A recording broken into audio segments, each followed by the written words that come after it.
de se retrouver face à face, physiquement, parce que rien ne vaut un contact physique dans ce monde digital et numérique.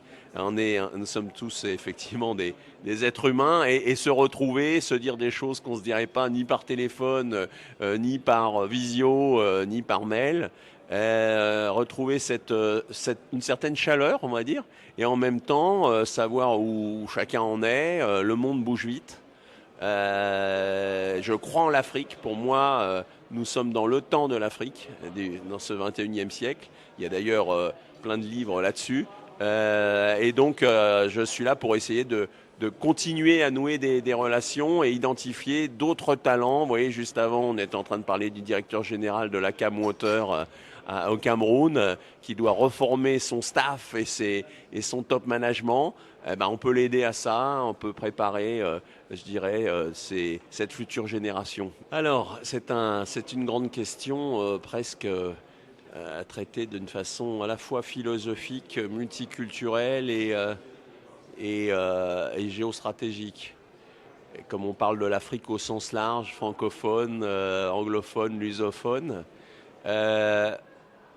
pour moi, il y a des splendides opportunités à prendre par l'Afrique et donc les dirigeants et les leaders, c'est-à-dire ceux qui vont penser l'Afrique. Pour moi, l'Afrique doit inventer son siècle des Lumières. Un peu comme nous l'avons fait au XVIIIe siècle avec quelques personnes qui ont tout lâché je vais dire avec leur esprit pour dire se donner à fond dans la France, puisque je parlais du siècle des Lumières chez nous. Mais pensons au siècle des Lumières en Afrique. Pour moi, il y a une immense intelligence en Afrique, il y a énormément d'énergie, il y a énormément de quotient non seulement intellectuel mais émotionnel. Les Africains sentent beaucoup les choses et ils savent qui on est en Europe, les Occidentaux, les Chinois, etc. Et ils ont une capacité d'adaptation et de force de travail. Pour moi, à travers le digital, à travers les investissements et le monde qui doit repartir autrement, à travers leur continent immense et effectivement leur force de jeunesse qu'il faut absolument pouvoir mettre au travail. Tout ça, ce sont des forces, au sens d'une analyse diagnostique. Et je pense vraiment que, pour moi, il faut que leur service public fonctionne. Et c'est en ce sens-là que je mets toute mon énergie pour une école de management, service public, développement des leaderships, un peu comme on l'a fait pour les business schools. Ça serait quoi demain si on forme des businessmen? Je veux dire, on ne fonctionne pas avec des businessmen. Il faut qu'ils se construisent un terreau, service public, qui fonctionne. Sans quoi, je dirais, le privé ne peut pas fonctionner. Donc pour moi, ce sont des racines très fortes et il faut être spécialisé dans ce capacity building-là, qui est très spécifique parce qu'il est service public. Donc il n'est pas pour le profit, il est dans le profit collectif, intérêt général, gagnant-gagnant pour tout le monde. Je commencerai plutôt par les notions de gouvernement, de gouvernabilité, de gouvernance, d'organisation des acteurs et donc de solidarité des acteurs. Sur des plans communs, si j'ose dire. Souvent, malheureusement, il faut des événements très graves. En France, le plan Marshall pour dire, bon, maintenant, tout le monde est aligné et on marche en avant, tous ensemble, parce qu'il faut reconstruire. Mais non, je ne vais pas jusque-là, mais on est quand même, on a parlé sur les estrades de la guerre de l'eau, l'énergie au centre de tout, sinon qu'est-ce qu'on va faire? Enfin, on est quand même dans des optimums et proches d'éléments de rupture, et ça a été dit ici. Mais globalement, on n'y est pas, et c'est très bien comme ça.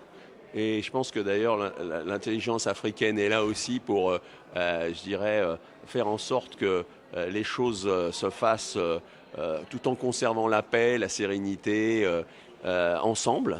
Mais globalement, c'est plutôt de se dire, voilà, comment on recrée des socles institutionnels avec ces ruptures technologiques qui vont arriver, dont le digital, le digital va changer beaucoup de choses, parce que tout sera tracé.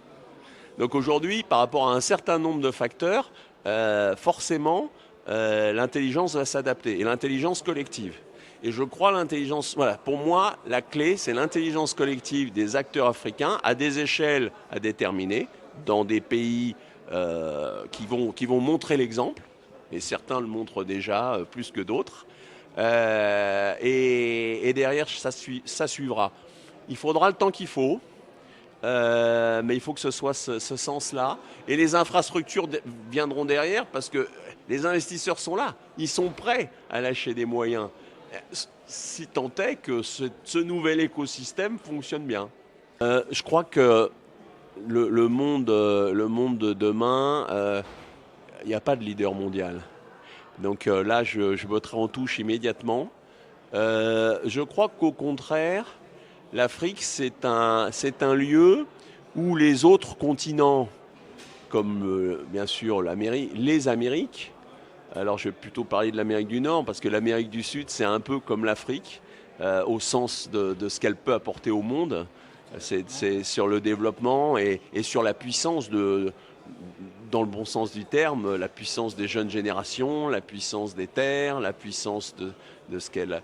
je pense que ce n'est plus le temps des Amériques, ce n'est plus le temps de l'Europe, ce n'est plus le temps de l'Asie non plus, ou en tout cas ça va se stabiliser.